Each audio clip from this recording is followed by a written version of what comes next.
Gawa sa kontrobersyal nga Tuganay Bridge sa Carmen, Davao del Norte, gusto sab mapaimbestigahan ni Governor Edwin Hubahib ang mga road project nga giimplementa sa Department of Public Works and Highways kung DPWH sa Island Garden City of Samal.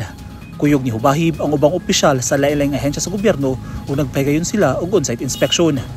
Gipresenta sa taga DPWH kang Hubahib ang status sa mga proyekto, lakip na ang ilang masagubang nga problema sa pagpatuman sa mga proyekto.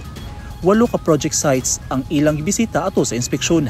Apan upat pa lang sa mga proyekto na kumpleto. Samtang ang laing upat pa gisuspinde tungod sa mga isyu sama sa magian nga tubo, road right of way ug poste sa kuryente.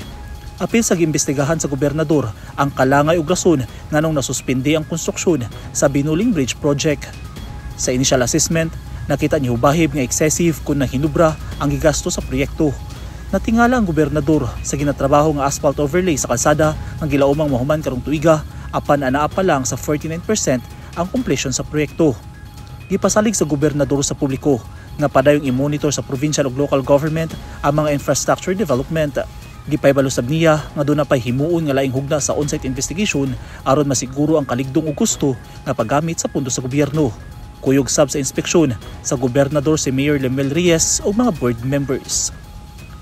Eugene Hinutan, Newsline Philippines. Stay safe.